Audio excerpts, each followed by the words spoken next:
ಅಕ್ಕ ಆಪದಂ ಅಪಹರ್ತಾರಂ ದಾತಾರಂ ಸರ್ವ ಸಂಪದಾಂ ಲೋಕಾಭಿರಾಮಂ ಶ್ರೀರಾಮಂ ಭೂಯೋ ಭೂಯೋ ನಮಾಮ್ಯಹಂ ಭೂಯೋ ಭೂಯೋ ನಮಾಮ್ಯಹಂ.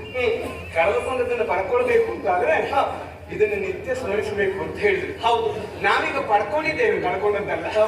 ಕಳ್ಕೊಂಡದನ್ನ ಪಡೆದುಕೊಳ್ಬೇಕೆನ್ನುವ ಕಾರಣಕ್ಕಾಗಿ ಈಗ ಇಟ್ಟುಕೊಂಡಿದ್ದೇವೆ. ಲೋಕಖಂಡಕ ನಡೆಸಿದ. ಹೇಳು.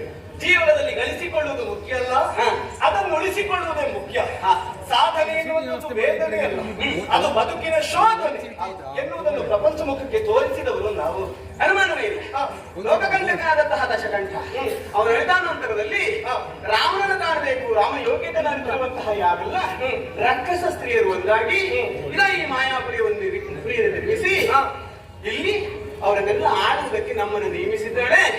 ಮಾರೀಚನಂದನೆಯಾಗಿರುವಂತಹ ಕೌಮುದಿನಿ ರಾಜಮಾತೆ ಇದ್ದ. ಹೌದು, ಪ್ರಹಸ್ತನಂದನೆಯರಾಗಿರುವಂತಹ ಮದನಾಕ್ಷಿ ಧಾರಾವಳಿಯರು ನೀವೇ ಸಮರ್ಥರು ಆಳ್ವಿಕೆಯನ್ನು ನಡೆಸುವುದಕ್ಕೆ ಎನ್ನುವ ಕಾರಣಕ್ಕಾಗಿ ನಮ್ಮನ್ನಿಲ್ಲಿ ಆಳ್ವಿಕೆಗಾಗಿ ನೇಮಿಸಿದ್ದಾಳೆ. ಹೌದು, ಆಳ್ವಿಕೆ ಅಂತ ಹೇಳಿದ್ರೆ ಏನು ಎಲ್ಲರೂ ಸಜ್ಜನರೇ.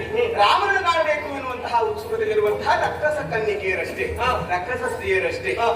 ರಾಮನೆಂಥವ, ಮಾತೆಯ ಮಾತು ತಂದೆಯ ಬಾಯಿಂದ ಬಂತು ಎನ್ನುವುದಾಗಿ ರಾಜಾರಾಮನಾಗಬೇಕಾದವ ಲೋಕಾಂತರಾಮನಾಗಬೇಕೆನ್ನುವಂತಹ ಆಶಯವನ್ನು ಹೊತ್ತು ಹೊರಟು ನಿಂತಿದ್ದಾನೆ. ಹೌದು, ಈ ಪ್ರಪಂಚದಲ್ಲಿ ಕೇವಲ ಸುಖವನ್ನಷ್ಟೇ ಬಯಸಿದರೆ ಹೆಸರನ್ನು ಮಾಡಲಿಕ್ಕಾಗುವುದಿಲ್ಲ.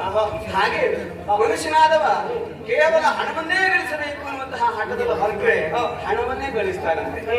ಅದಲ್ಲ, ನಾನು ಹೆಸರನ್ನು ಸಂಪಾದಿಸಬೇಕು ಎನ್ನುವ ಕಾರಣಕ್ಕಾಗಿ ಹೊರಟ್ರೆ ಹೆಸರನ್ನೇ ಸಂಪಾದಿಸ್ತಾನೆ. ಅದಲ್ಲ, ನನ್ನ ಕರ್ತವ್ಯವನ್ನು ನಿರ್ವಹಿಸಬೇಕೆನ್ನುವ ಕಾರಣಕ್ಕಾಗಿ ಸದಾ ಕಾರ್ಯತತ್ಪರನಾಗಿದ್ರೆ ಹೆಸರು ಹಣ ಎರಡನ್ನೂ ಗಳಿಸ್ತಾನೆ. ಹೌದು, ನಮ್ಮ ರಾಮಚಂದ್ರ ಅಂತವ ಎನ್ನುವುದಕ್ಕೆ ಅನುಮಾನವೇ ಇಲ್ಲ. ಹಾಗೆ ಗಳಿಸಬೇಕು ಅನ್ನುವಂತಹ ಯುಕ್ತಿ ಅಲ್ಲ, ರಾಮಾಯಣ ಅಂತ ಹೇಳಲ್ಪಟ್ಟು ರಾಮನ ಜೀವನ ಚರಿತ್ರೆ, ರಾಮ ನಡೆದಂತಹ ದಾರಿ, ರಾಮನ ದಾರಿಯಲ್ಲಿ ನಡೆದದ್ದು ಯಾರು ಸೀತೆ ಒಬ್ಬಳೆ. ಹಾಗೆ ಹೇಳಿದ್ರು ಪ್ರಪಂಚ ಮುಖಕ್ಕೆ. ಅಂದ್ರೆ ಬಂದಿರುವಂತಹ ಯಾವೆಲ್ಲ ಸಂಕಟಗಳನ್ನ ಬದಿಗೊತ್ತುತ್ತಾ ನಡೆದಿರುವಂತಹ ದಾರಿ ರಾಮಾಯಣವಾಯಿತು. ನಾವೆಲ್ಲ ಬದುಕಿನಲ್ಲಿ ಆ ದಾರಿಯನ್ನು ಅನುಸರಿಸಬೇಕೆನ್ನುವಂತಹ ಆಶಯವನ್ನು ಹೊತ್ತು ರಾಮಧ್ಯಾನ ನಿರತರಾಗಿದ್ದೇವೆ. ಹೌದು, ಮೊನ್ನೆ ದಿವಸ ಬಂದದಲ್ಲಿ ಮೇಲೆ ಕುದುರೆ ಅದನ್ನ ಕಟ್ಟುವುದರ ಮೂಲಕವಾಗಿ ರಾಮನನ್ನು ಇಲ್ಲಿಯವರೆಗೆ ನಡೆಸಿಕೊಳ್ಳಬೇಕೆನ್ನುವಂತಹ ಆಶಯ ನಮ್ಮದ್ದು. ಆ ಕಾರಣಕ್ಕಾಗಿ ಕಟ್ಟಿತಂದದ್ದೇನು ಹೌದು.